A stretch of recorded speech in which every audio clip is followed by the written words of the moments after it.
Morning students, welcome back to English literature class. Today we are going to do The Merchant of Venice Act 4 and Scene 1. In the earlier classes we have seen until Act 3 and we have seen how Bassanio wins the cascade test, and soon after he chooses the right cascade he receives a letter from Antonio and he gets to know that his life is in danger. And with Portia's advice, he immediately grabs some money and goes to Venice to try to save Antonio. And also it was Antonio's last wish to see him at the time of his death, to make sure that he is paying his debt in terms of his flesh. Okay, so soon after Bassanio leaves from Belmont, Portia and Nerissa also have their plans to go to Venice and try to save Antonio. So it was basically Portia's plan. She writes a letter to her cousin Bellario, from whom she gets a letter, a recommendation letter and some lawyer's costume.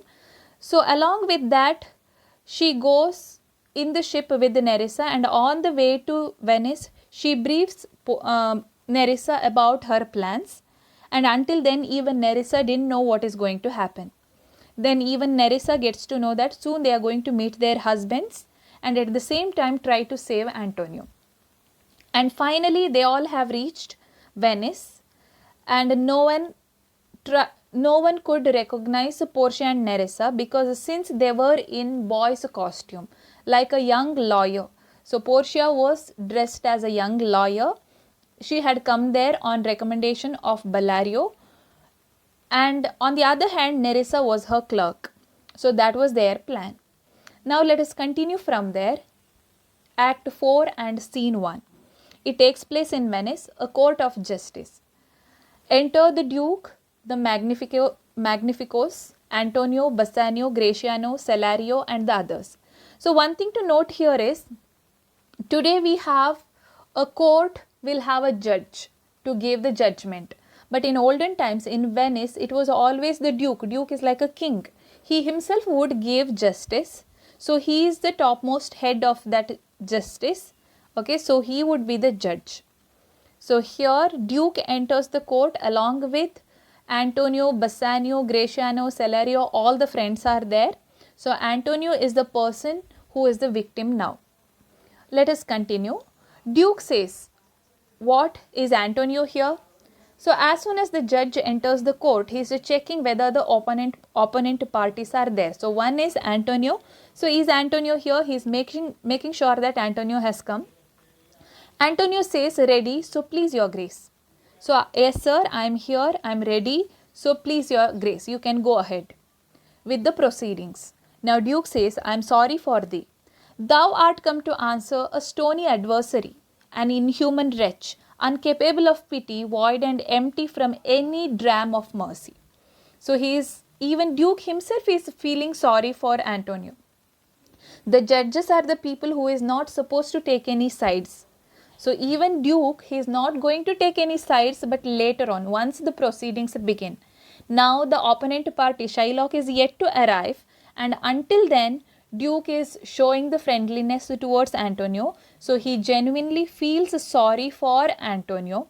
That is the reason he says, I am sorry for you. You have come to face a ruthless enemy here, a stone-hearted. Stony adversary means stony-hearted opponent here, adversary, enemy, an inhuman wretch, incapable of pity. He is an inhuman wretch. He cannot have any pity, without any feelings of mercy. He is empty from any dram of mercy means in his heart, in the place where there is supposed to be some warmth or mercy or pity for the other people, that is totally nil there. It is empty there. So he does not have even a bit of mercy for the other people. I am sorry that you have made an enemy with such a person, that is a Shylock. Antonio says, I have heard your grace hath taken great pains to qualify his rigorous course, but since he stands obdurate, and that no lawful means can carry me out of his envy's reach, I do oppose my patience to his fury, and I am armed to suffer with the quietness of spirit the very tyranny and rage of his. Antonio says, They tell me, they means the people have already told me, I have heard so, that you have done everything possible to save me. You have gone to Shylock, you have tried talking to him to stop him from killing me. So what he is doing, you have tried your best to stop him. But since he remains so stubborn and there is no legal way to protect me from his malice, I'll just have to wait and see. Whatever he gives me, I am ready to suffer. I am ready to accept. Quietly here means very peacefully, silently, whatever he does to me, I am ready to take all his cruelty, all his rage, his anger, his stubbornness. I am ready to face it. Okay, so here actually Antonio is telling that there is no way we can stop him because he is legally right. It is true that I have taken money from him. It is true that I have agreed for 3 months time. It is true that I have signed that bond. In case if I cross those 3 months time, I am ready to give a pound of flesh. So legally whatever he is doing is absolutely right. There is no way we can stop him. So let us continue. That is what Antonio's point is. But Duke says, go one and call the Jew into the court. So both the teams have to come there, only then the court's proceedings can go further. That is why he sends someone to call Jew. So Salario says, he is ready at the door, he comes, my lord. Shylock was just waiting to take that pound of flesh. Obviously he is there just waiting outside the door. So enters Shylock. So this is just a picture for your reference I have given. The Duke is there sitting in the highest position because he is the judge as well as the king there, Duke. And on the either sides there are people. One side there is a Shylock and the team, the other side there is Antonio and his team, and there is a little audience crowd, just for reference. Okay, let us continue. Now Duke says, make room and let him stand before our face. Give him some space, let him come and stand before me in front of my eyes. I want to see him. Shylock, the world thinks, and I think so too, that thou but leadest this fashion of thy malice to the last hour of act, and then it is thought thou'lt show thy mercy and remorse more strange than is thy strange apparent cruelty. And where thou now exact the penalty, which is a pound of this poor merchant's flesh, thou wilt not only lose the forfeiture, but touched with human gentleness and love, forgive a moiety of the principal. Okay, so now what is exactly happening here is, Duke has already tried his best talking to Shylock about it. Every single person maybe in Venice, all have tried talking to Shylock about it.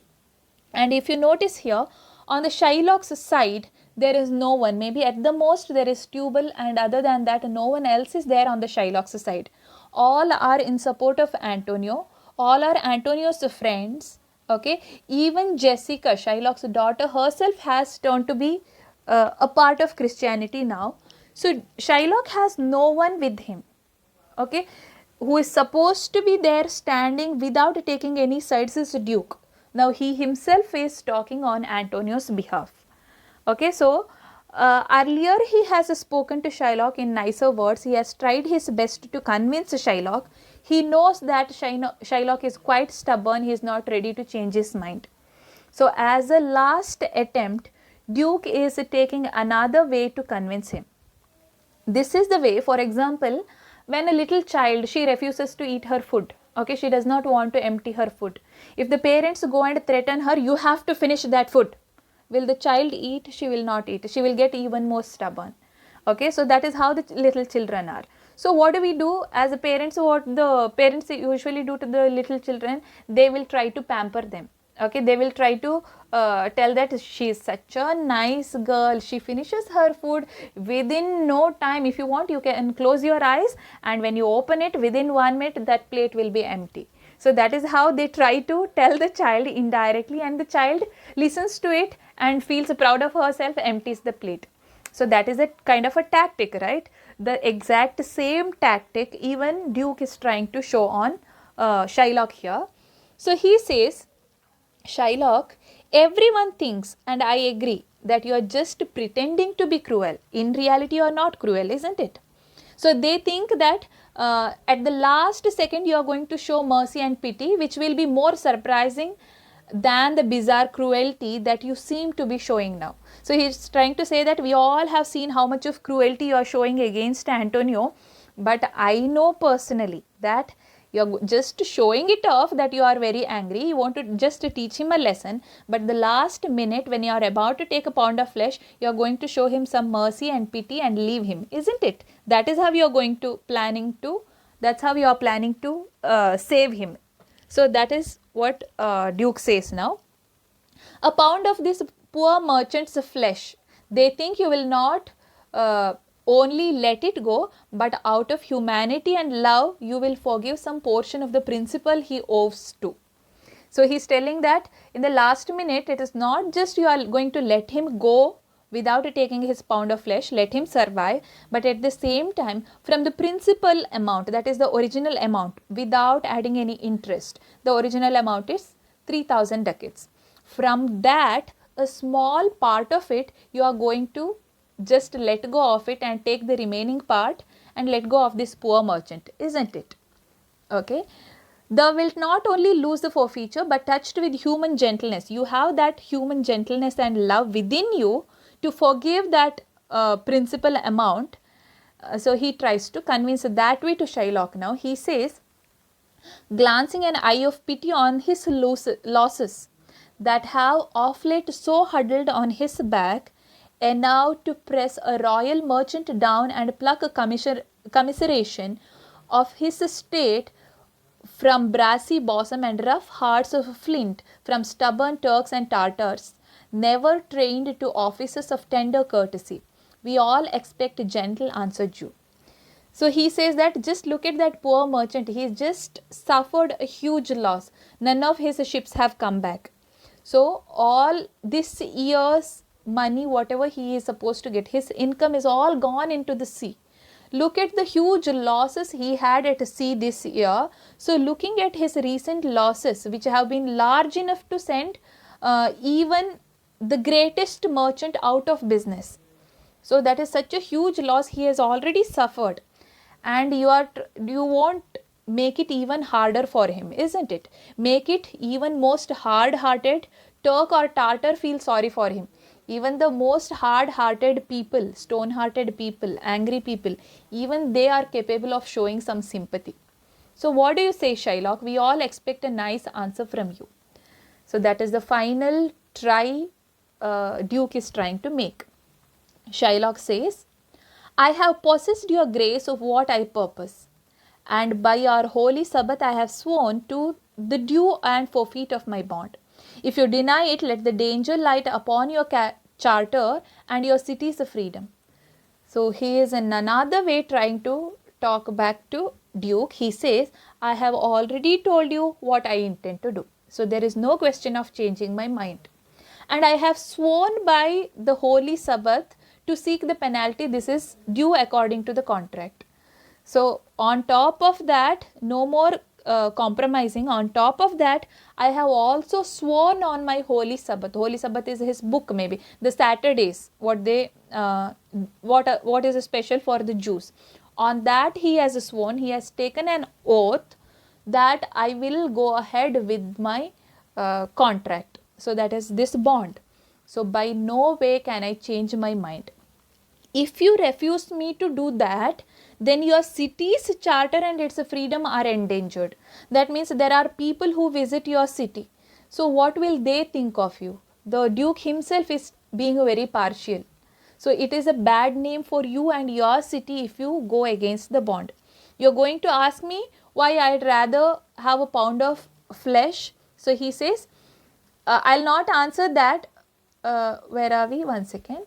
You will ask me why I rather choose to have a weight of carrion flesh than to receive 3000 ducats. So do you want to know why I would rather have this pity person's carrion flesh than that 3000 ducats? But say it is my, I'll not answer that, but say it is my humor. Is it answered? It is my own way. I cannot answer that. I don't have an answer for that.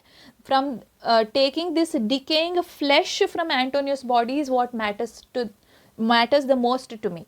Let us just say that, in other words, when the bagpipe, where are we? Sorry. What if my house be troubled with a rat and I be pleased to give 10,000 ducats to have it banned? For example, if you can think that my house is troubled by rats, okay, what if I had a rat in my house and I felt like paying 10,000 ducats to have it killed? Do you have your answer yet? Will it ever happen? No.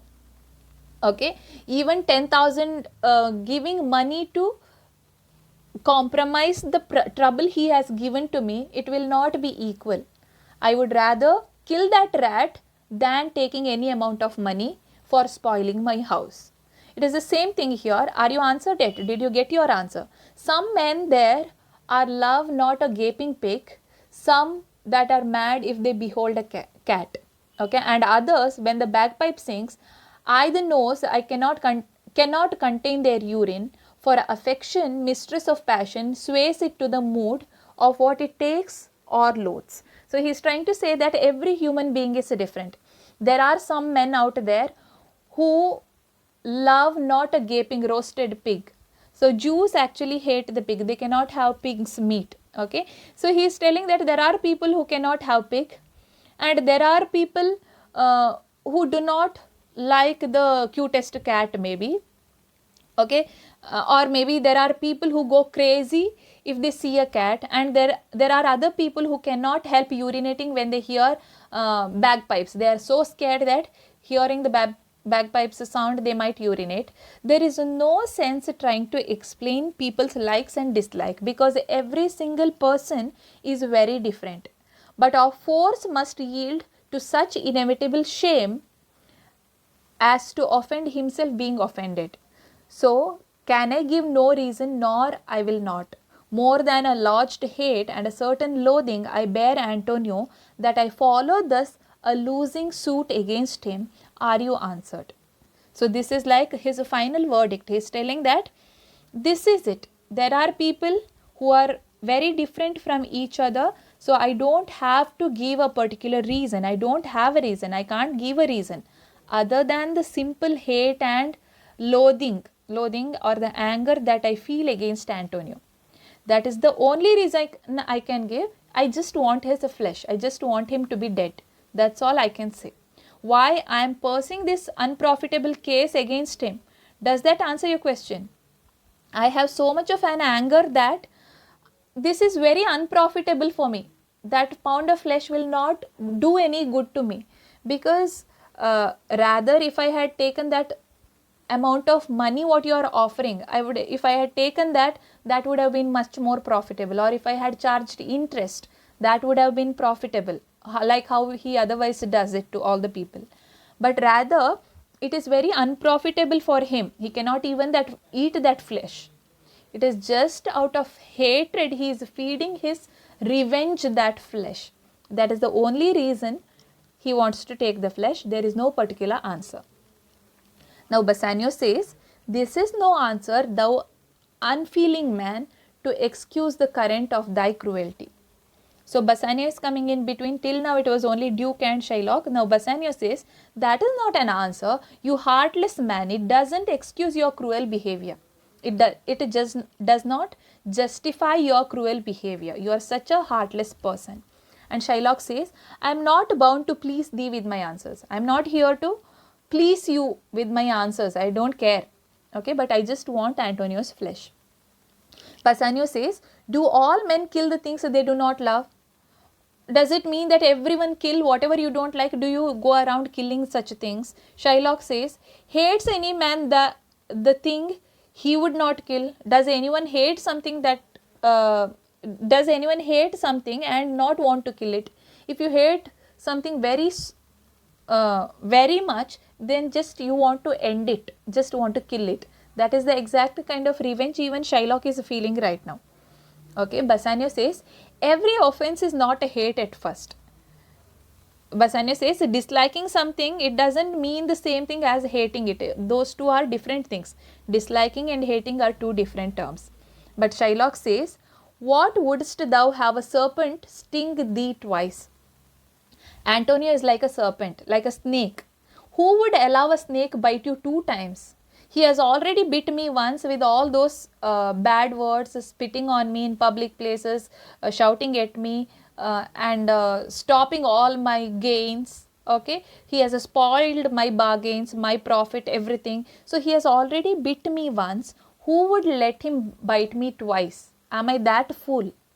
Okay, Antonio says, finally Antonio is talking now. I pray you, think you question with the Jew. You may as well go stand upon the beach and bid the main flood bait his usual height. So Antony is telling, now he's actually talking to Bassanio. He says, please don't bother arguing with the Jew. He's so stubborn, you will never be able to calm him down. So don't bother arguing with the Jew. You might as well go and stand on the beach and ask the ocean to get smaller. That means there is a certain particular height the waves raise to. You can even go and tell those waves to raise to a smaller height. They might listen to you, but not Shylock. Okay. You may as well use a question with the wolf, why he hath made the ewe bleat for the lamb. You might rather go and ask a wolf, why did he kill the little lamb and made that mother cry.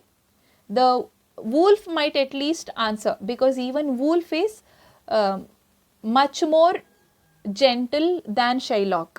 Okay. You may as well forbid the mountain pines to wag their high tops and make no noise.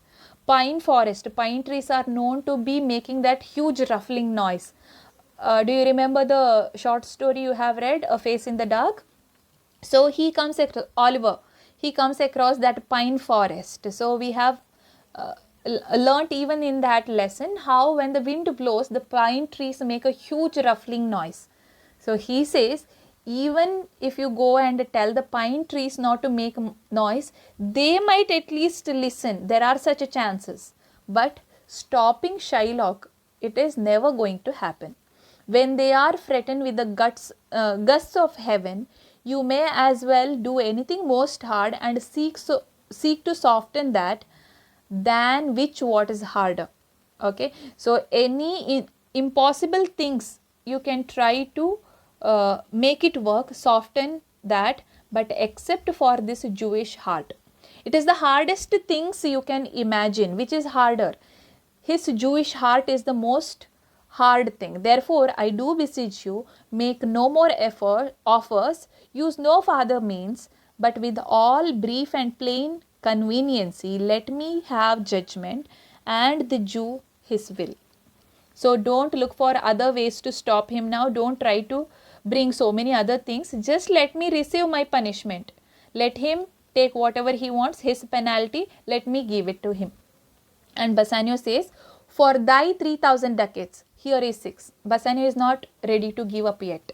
So he talks to Shylock now. He says, okay, now instead of those 3,000 ducats, let me give you 6,000, double the amount. But Shylock says, what judgment shall I dread doing where in 6 parts and every part a ducat, I would not draw them, I would have my bond. But Shylock says, otherwise Shylock is a person who would die for money. Okay, he was ready to even sell his own daughter. He wanted his daughter to be dead in the coffin with that jewels stuck in her ears, remember?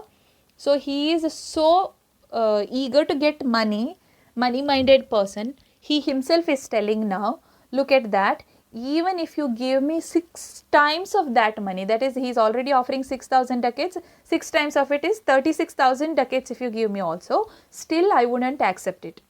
I would choose to take my penalty rather. Okay, Duke says, how shalt thou hope for mercy rendering none? Duke is bringing another way now. How can you ever hope for mercy for yourself when you do not give any mercy to others now? So this is basically talking about after life situation. Once you are dead, when you go to heaven or hell, when at the time of judgment, there for all your sins what you have done in your lifetime, God has to show me mercy. How will you ever be able to ask God for mercy after your death when you yourself are not showing even the slightest mercy when you are alive here? So Duke talks that way. But Shylock has a different answer for that. Let us see it in the next class. So I hope so far it is all clear. If you have any doubts, you can ask me in the comments. Okay, and if not, in the next class I am going to ask questions for whatever we have taught, I have taught till now, today's class. Okay, act 4 and scene 1 from the beginning till here. Please go through it, make yourself thorough, make yourself clear all the doubts. Okay, and I am going to ask you question to test how much you have understood. Only then we will continue with the next part. Thank you, students.